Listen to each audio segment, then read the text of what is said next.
안녕하세요. 차쌈TV란입니다. 자, 2024년도 전기차 보조금 정책이 LFP 배터리에 불이익을 주도록 확정이 되면서 찬반론이 거세지고 있습니다. 물론 LFP 배터리 너 불이익이라고 정확하게 말을 하고 있지는 않지만 그 내용은 LFP 배터리를 정확하게 저격을 하고 있는 상황인데요. 현재 교수님과 같은 일부 국성 국뽕 유튜버들은 이건 대한민국을 위한 일이다. 당신의 국적은 어디냐? 미국, 중국도 한국 전기차를 차별한다. 라고 말을 하면서 애국심을 자극하고 있습니다. 그러면 오늘은 한국 전기차가 해외에서 차별을 받는 것이 맞는지, 그리고 LFP 배터리에 보조금을 덜 주는 것이 애국 행위가 맞는지에 대한 팩트 체크를 해보도록 하겠습니다. 첫 번째는 중국과 미국의 한국 전기차 보조금 차별 관련입니다.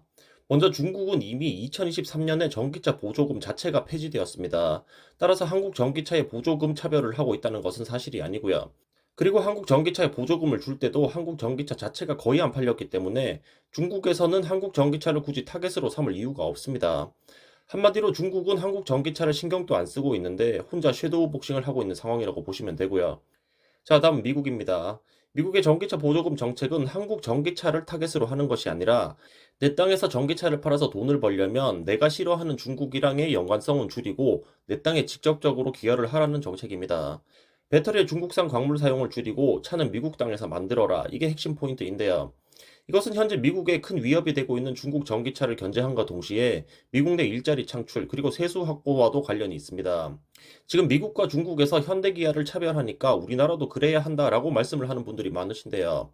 자, 한국에서 LFP 배터리에 보조금을 덜 주게 되면 누가 이득을 보고 누가 손해를 볼까요?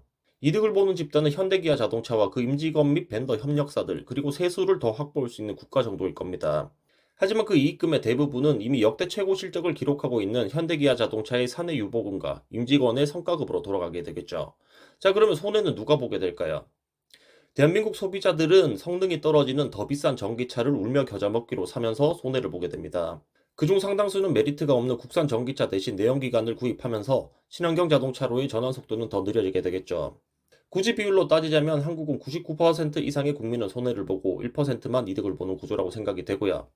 이것은 전기차 보조금이 없는 중국과 본토에서 생산하지 않으면 누구나 같은 차별을 받게 되는 미국과는 엄연히 차이가 있는 내용입니다. 자, 만약에 진심으로 나라를 위하는 정책이 필요하시다면 우리도 미국과 똑같이 하면 됩니다. 한국의 전기차를 팔려면 한국에서 만들어라. 이 경우 과거 GM, 르노처럼 다양한 외국계 회사들이 한국에서 차를 만들어 팔면서 현대기아 자동차와 관련 없는 새로운 일자리가 창출이 되고 대한민국 수출 실적에도 이바지하는 상황이 나타날 수 있겠죠. 그리고 계속 중국인 그러시던데요. 미국에서 말하고 있는 게 전기차 배터리에 중국산 원재료를 쓰면 보조금을 안 준다고 하고 있죠. 그리고 그 중국산 원재료를 써서 가장 큰 피해를 보고 있는 게 한국 배터리 회사들입니다. 그렇게 중국이 싫으면 배터리 만들 때 중국 원재료를 쓰지 말라는 소리는 왜 안 하시나요? 노노 재팬할 때 유니클로는 불매, 강력히 규탄한다 그러면서 닌텐도 스위치는 대체가 불가능하니까 써도 된다는 뭐 이런 논리인가요? 자, 뭐 2024년도 전기차 보조금 정책 이미 이렇게 정해졌으니까 어쩔 수 없다고 생각합니다.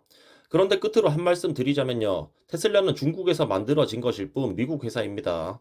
따라서 테슬라를 타겟으로 LFP 배터리에 불이익을 주는 정책은 테슬라의 미국과 중국산 LFP 배터리의 중국을 동시에 저격하는 정책입니다. 그동안 정부와 기업 총수들이 미국에서 한국 전기차 보조금 규제를 완화해 달라고 노력을 하고 있었는데요.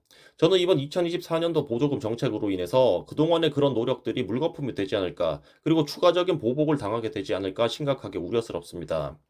그리고 LFP 배터리의 재활용성을 계속 논하시던데요. LFP 배터리가 재활용이 되려면 아직 10년 이상 더 남은 상황입니다. 10년 후에 LFP 배터리 재활용에 대한 상황이 어떻게 변할지 알고 계신가요?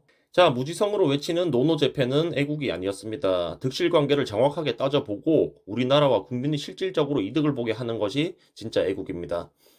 자, 그러면 오늘은 여기까지 하도록 하겠고요. 차쌈TV란이었습니다. 감사합니다.